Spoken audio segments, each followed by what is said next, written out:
Coming up on Council Conversations, we're talking about water, from our current supply to our plans for the future.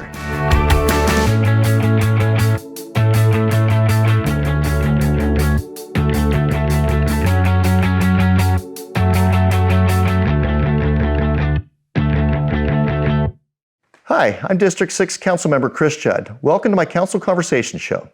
Water is a vital resource, one that is critical to our city's growth, infrastructure, and quality of life. Today, I have two members of our Water Resource Management team here to talk about our city's water supply and plans for long-term sustainability.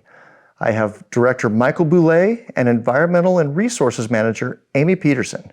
Welcome. Thanks for being here. Thank you. Thank you for having us. The City of Surprise, we run our own water utility, and we have customers. So tell us a little bit about what the water utility does and who our customers are. Sure.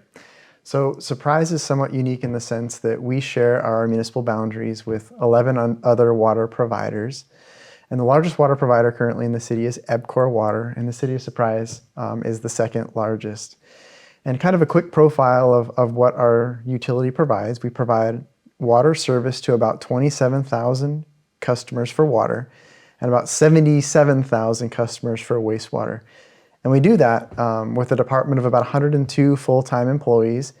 And really the focus is on the operations side, ensuring that we have the men and women to provide safe, reliable, and affordable water, wastewater service every day. Okay, and who are your customers? Is it just residential or do you have more than that?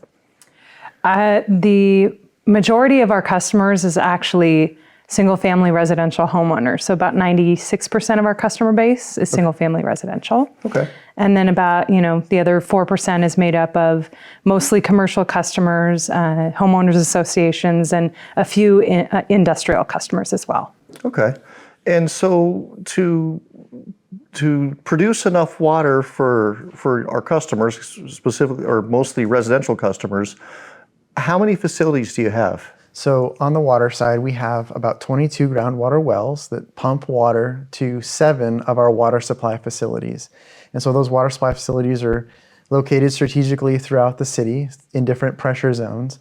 And then when water demand is activated in the system, those 7 water supply facilities ensure that we can produce the adequate flow and the adequate pressure for our single family customers, along with our HOAs and commercial users as well.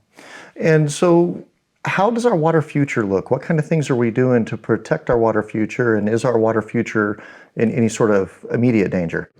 Sure. So we're looking at that question from two perspectives. We're looking at what we can do to protect our current supply, and I'll let Amy tackle that one. We're looking at policies, and then we're also looking at, where's the future water coming from? So from a protecting our supply perspective, Amy, you want to talk about conservation initiatives? Absolutely. So, our number one goal and priority is to serve our existing customers and make sure that we're managing our water supplies within our existing customer base responsibly. So we have a very robust water conservation program that's been around since about 2007. And that program is made up of lots of initiatives aimed at helping homeowners primarily reduce water use by making decisions in the home to be more efficient. Okay. So some examples of the water conservation programs that we have available are a rebate program. We offer rebates for turf removal, and that actually we offer to homeowners associations and commercial businesses as well as single-family residential homeowners. Okay. So we will reimburse them essentially for removing real turf grass in their yard and replacing it with desert-friendly landscaping.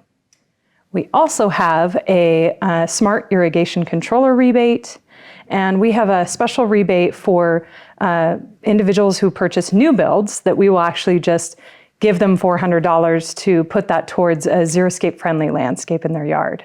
Okay. And so if someone's interested in these rebates, what do they do? Where do they go? They can do one of two things. The easiest thing for them to do is probably visit our website, which is surpriseaz.gov/water conservation. Okay. And the second thing they can do if they have questions after they've read the program parameters, they can email conservewater@surpriseaz.gov, and someone from our team will reach out and help them, get their application going and get them in the right direction. Okay. I get a lot of questions from residents. They're really worried about growth, right? We're always growing. Growth is just part of the lifestyle and heritage of the Metro Phoenix area. And the biggest concern they have is, are we going to run out of water? How do we know that all these new developments that are pushing us further and further out aren't going to run us out of water? So what kind of policies does Surprise have to protect our existing residents? Sure. So one of our policies that council adopted about 5 years ago requires that we ensure that we have 15 times the amount of our current water demand available in resources. And so currently our annual demand as a city is about 10,000 acre feet. So we have to ensure that we have 15 times that available for our, in case of shortages or if drought conditions persist. And so that's really the front lines of ensuring that we've got a runway to accommodate growth. The other part of that, and Amy can speak to this, and really it's the gold standard, is our designation of assured water supply. And so what does it mean to have a designation of assured water supply? The buzzword or the buzz term that we hear a lot is it's the 100 years of assured water supply. And really what it is proof that the city provides to the state to demonstrate that we have legally, physically, and continuously demonstrated our available water, our current demands now, and the demands that we're going to see in about 10 years over a 100-year duration. Okay. We get the information together, we give it to the state reviews it, and the state agrees. They say, okay, with the trajectory you're on now, with the resources that you have available to you now, and the way you're managing your water now, we agree that you have 100 years worth of water? Yeah, it's really, in simplistic terms, it's a water budget that the state helps us establish. And so every time a new home is built or a commercial user comes in, we're pulling a piece of that budget. We're bringing it to life. And so we have to be very mindful of how we manage that overall budget, because in order to grow it, it takes a lot of work, a lot of resources, a lot of infrastructure to ensure that we can always stay at least 10 years ahead on the growth cycle. And you said that the City of Surprise, or at least the utility for the City of Surprise, is currently serving out about 10,000 acre feet per year. How much water do we have in our portfolio? Yeah, so our designation volume is actually 24,450 acre feet. So we're currently only using about half of the renewable supplies that we have available to keep us whole. Okay, and where does that 24,000 and change come from? It's made up of a mixture of two resources we have available to us. One is the Colorado River water from the Central Arizona Project. That makes up about half of it, a little bit more than half. And then the other supply is our treated wastewater, which we call effluent. So that makes up the other half. Okay. Both of those supplies we're actually using to replenish the aquifer, because the water that we're serving to customers is actually groundwater. So we're pulling that up from our wells. Michael mentioned the 22 wells that we have in our system. And then we use those renewable supplies to percolate back into the aquifer to keep the aquifer sustainable. Okay. And that's the importance of the designation, is proving that you have the renewable supply to make sure you're not actually drawing groundwater in an unsustainable way. And a common misnomer about designations of assured water supply or the 100-year supply is it's all the water that the city has. It's a full demonstration of everything that we're capable of. And really, that's not the truth. We only encumber in our water budget the water that we think that we'll need over that 10-year horizon.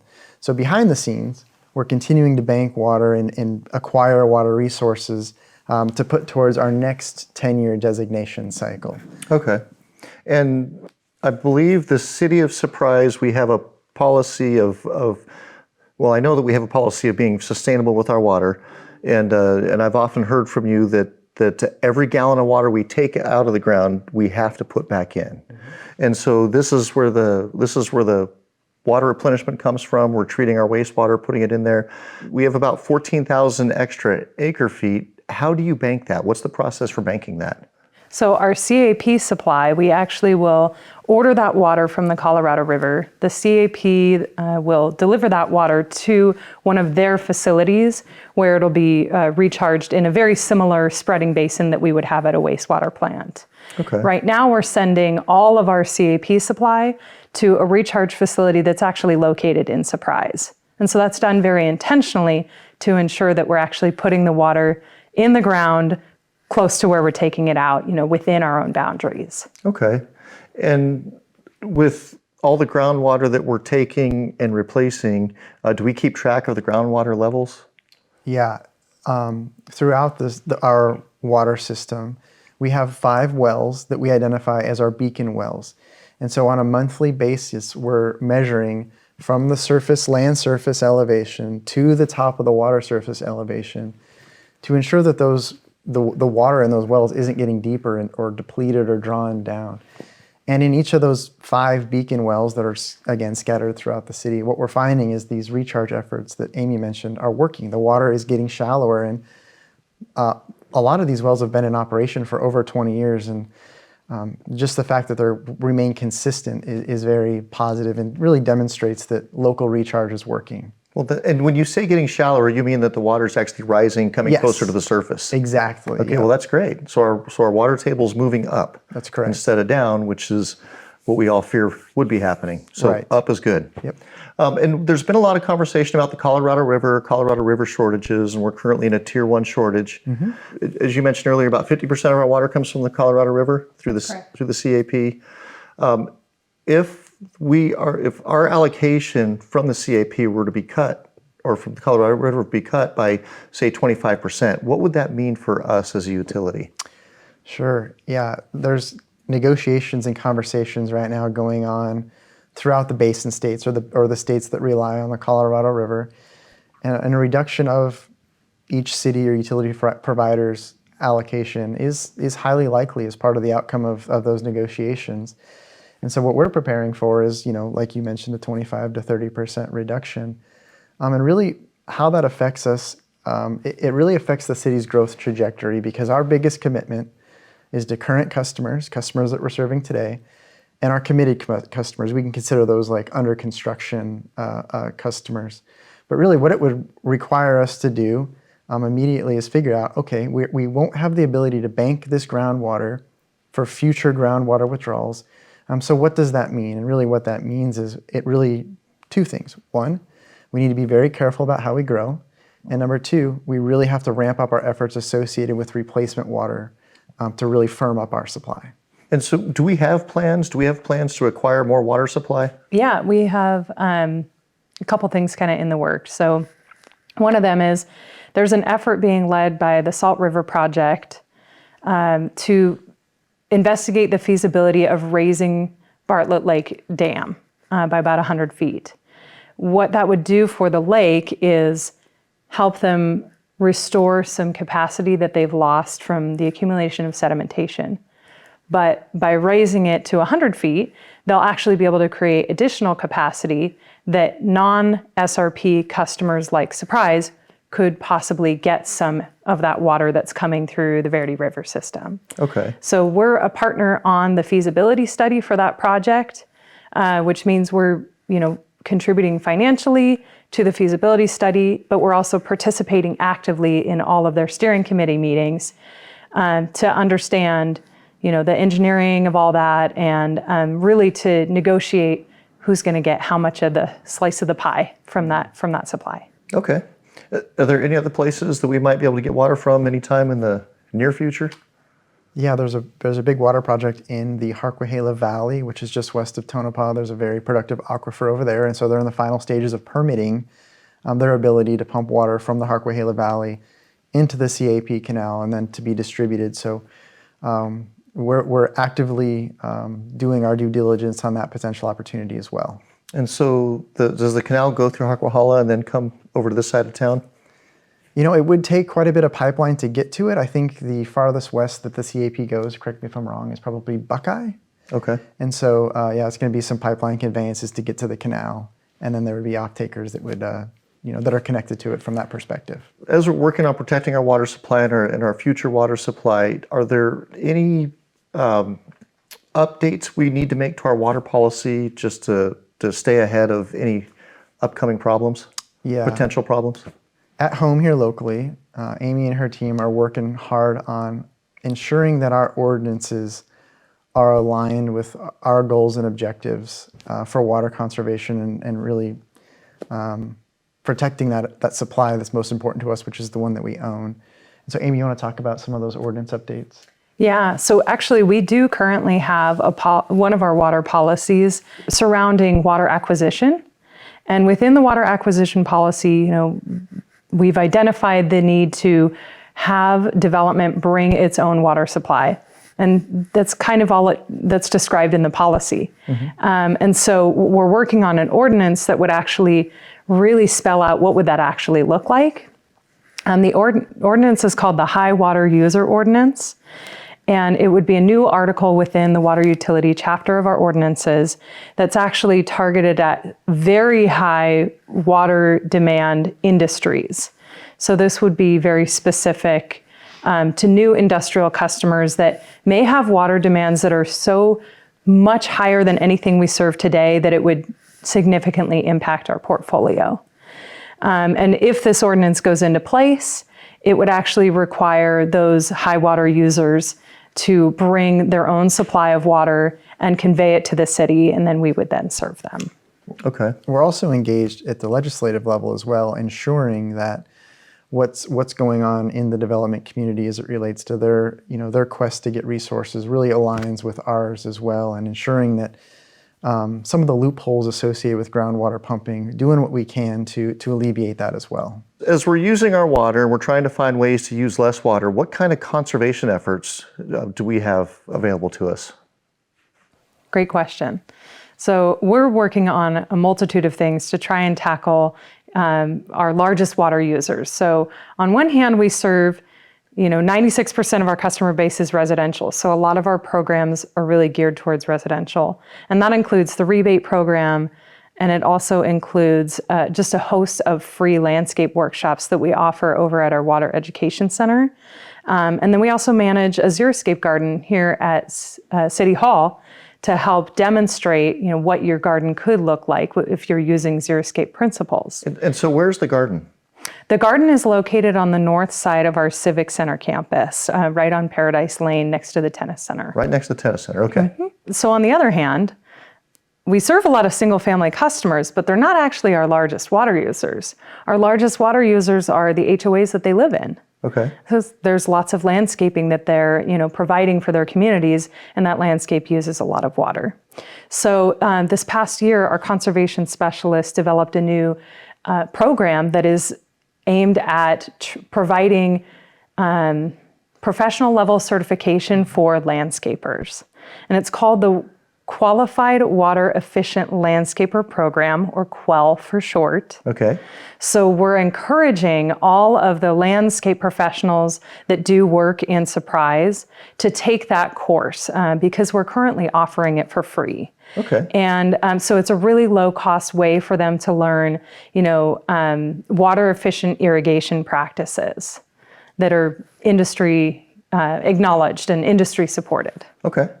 And we've also partnered with a number of HOAs through Amy's team with software system that we have. What's it called? Waterfluence. Waterfluence. And basically we take the HOA's landscape palette and we do a deep dive evaluation to see how much water they should be using versus how much water that they are using. So kind of an audit and make recommendations. And that has been kind of the front lines best way to immediately save water, just to make sure that, hey, turn down your timers. Your grass doesn't need this much water. Okay. Yeah, so Councilman Judd, I know that you're familiar with our automated meter infrastructure. So our smart meters that can take a reading every minute. That's super helpful for single family residents to be able to detect leaks. If they see a spike in water, they get a notification. What happens for a homeowners association is that community may be managing 30 water meters in a bunch of different pocket parks. So the AMI meter, while it's still catching that data, it doesn't allow a homeowners association to see a big snapshot of their water use throughout the community. And so that is the gap that the Waterfluence software is providing for us. Okay. They can log on, they can see a map of their whole community, and the software is importing, the meter data from the city. And so that software will actually show on the map where they may have multiple leaks throughout their community. Sort of the heroes, really, of our city, at least I think, are the water workers. I mean, these are people you never hear about, never know about, unless there's a problem, and then you hear about them. And so, for the most part, I'm surprised nobody knows about the wonderful water workforce that we have here. You said you have about 102 people working to serve water to Surprise. What kind of workforce development projects do you have going? Sure, yeah. So a lot of people don't wake up one day and say, hey, I want to be a water operations professional or a wastewater operations professional. And so we're investing heavily in ensuring that we have a pipeline of workforce joining Surprise, and not just Surprise, really water utilities across the valley. So our department is engaged in Gateway. Gateway has a associates level water education program that we offer internships to. We're partnered up with Westmec's water program as well to ensure that they have the support that they need, and then we in exchange have that pipeline as well. We're partnering with the Arizona Department of Environmental Quality on offering testing here in Surprise. We're offering operator certification study courses probably on a monthly basis.